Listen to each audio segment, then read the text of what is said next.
Joanne Killington is a teaching and learning consultant for Education Bradford. She specialises in behaviour and attendance at Key Stage 3, advising teachers across the LEA on good practice in behaviour management.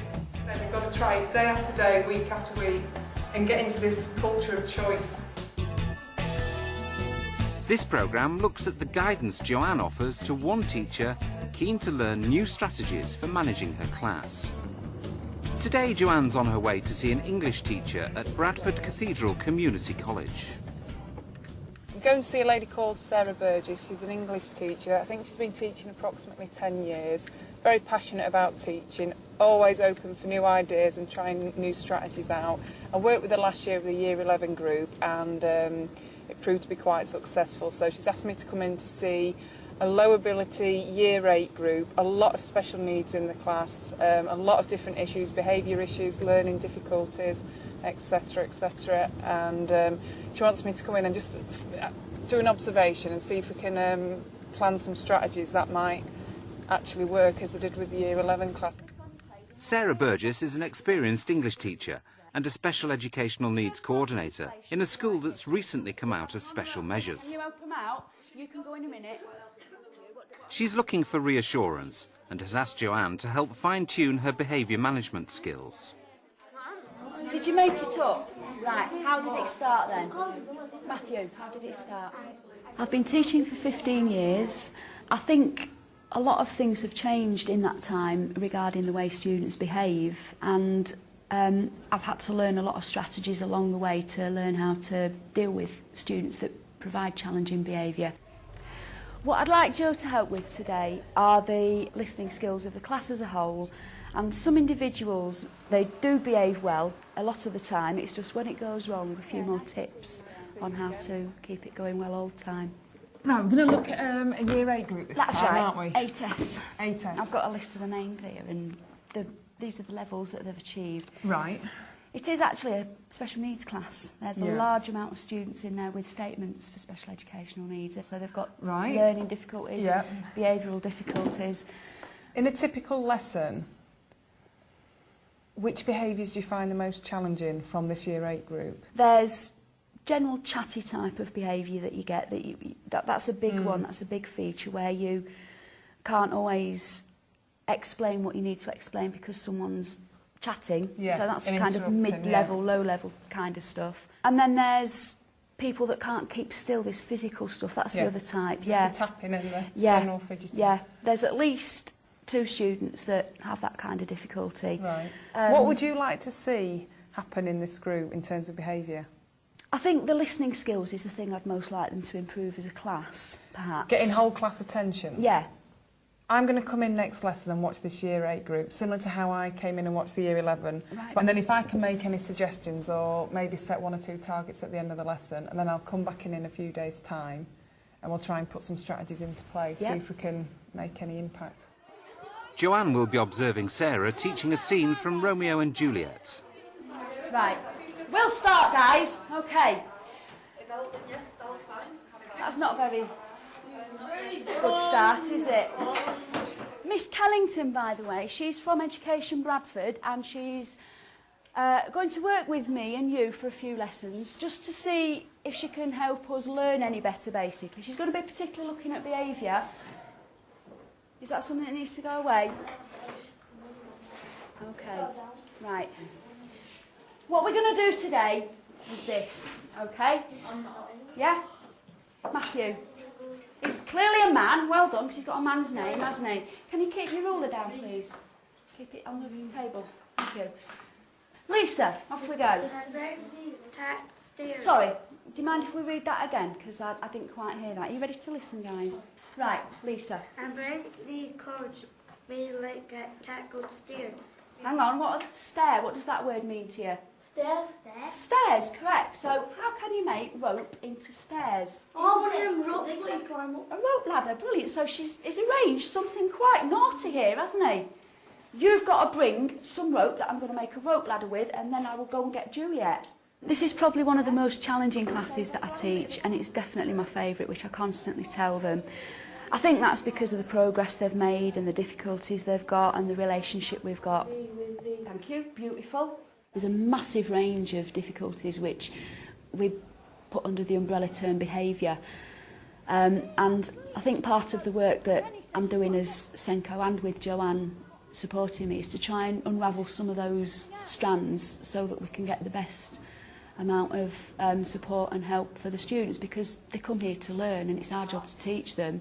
This is the original Shakespeare and you are reading it. Give yourselves a clap on the back, eh? That is fantastic. Well done. Don't let anybody say that you can't handle hard stuff. I think we always say that all children have got special needs at some point in their life. With Sarah, they've got behaviour difficulties and they've got learning difficulties, which often go hand in hand. If they can't access the learning, you often see the behaviour. What I saw going on in the classroom was a range of low-level challenging behaviours, such as talking out of turn, swinging on your chair, pen tapping, fiddling with your mobile phone. And I think most of these behaviours weren't aimed at disrupting the lesson. I don't think they realise they're doing it half of the time. And it's just for Sarah to actually keep the whole class attention so that they're focused on her rather than going off on a tangent. Just a minute. Can you sit on your chair properly, please? Are you going to listen? Because you're reacting it, yeah? And you're going to be doing it in a minute, all right?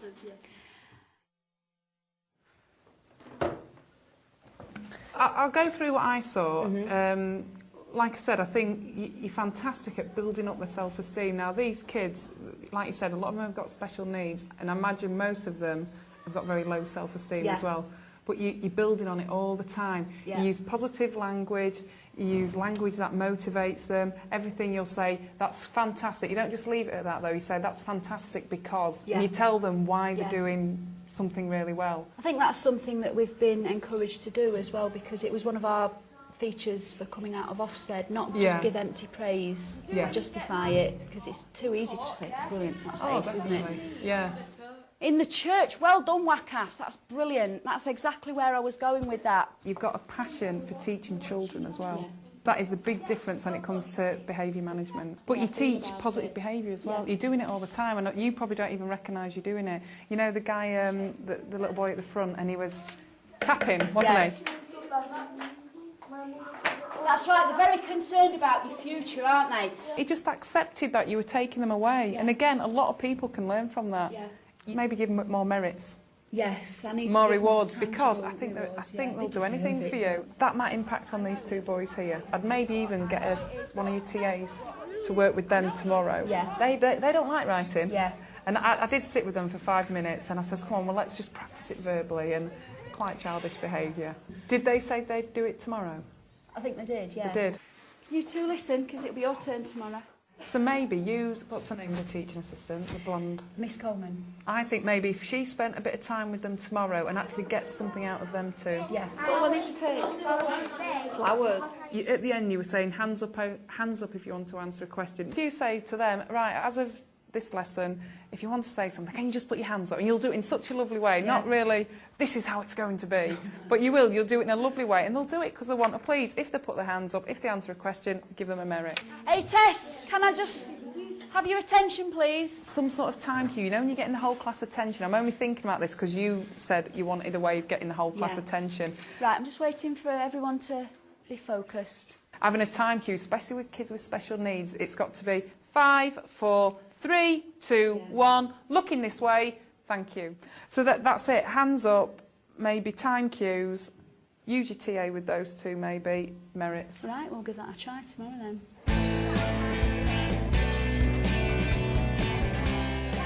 It's the following day and Joe has returned to see how Sarah gets on.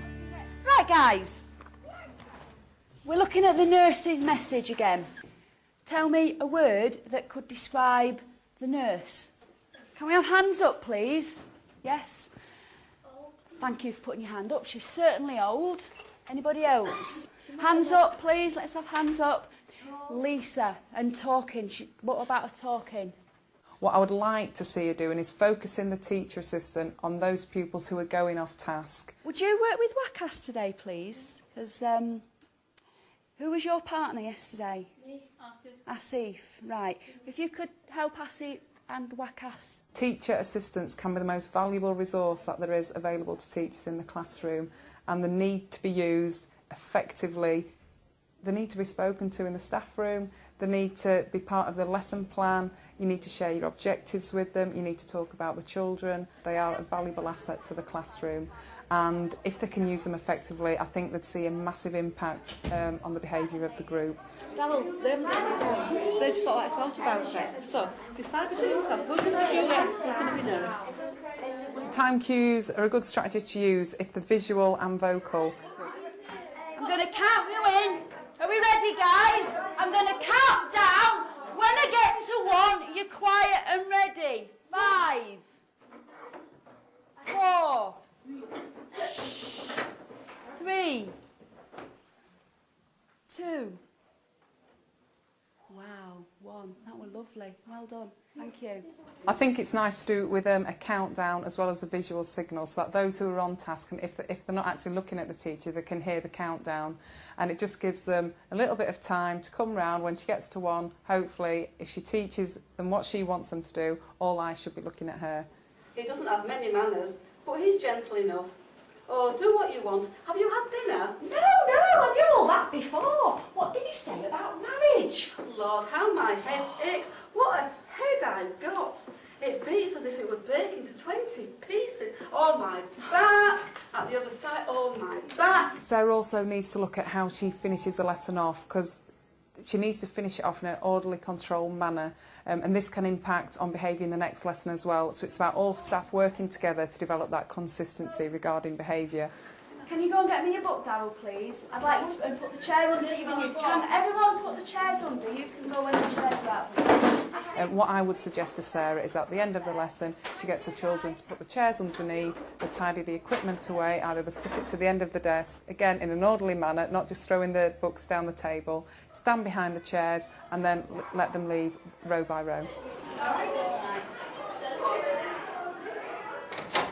As children become more challenging, teachers do need more strategies, and it might be revisiting old ones, developing new ones, or actually sharing ideas, having some sort of forum in schools where teachers can talk about what works for them, what works for others, what works with Joe Blogs, etc. Just a chance to actually talk about behaviour. It needs to be high on the agenda. I don't think there's one teacher out there who will say that they've never been in a situation where they've felt uncomfortable regarding behaviour. We've all had different challenges, and there's always new ways of dealing with it. I've worked with you with the Year 11 group, and I've done 2 observations with this Year 8, and you have got a very wide range of strategies that you use. And I like the way you choose different strategies to use with different children, because one strategy does not fit all, as we know. That's right. And I think if you try a strategy and it doesn't work, you've got something else up your sleeve. And it's like you've got a behaviour plan in your head. You know before you walk in this classroom how certain individuals are going to behave, and you're being very proactive. The only advice I'd finish off with is merits. Yes. Because you've got everything else sorted. Yeah, just reward them. And I think they're a lovely group and they're doing really well for you. That's great. And more importantly, you're doing really well for them as well. Thank you very much. It's been excellent. Brilliant. See you later, Sarah. See you later. Bye.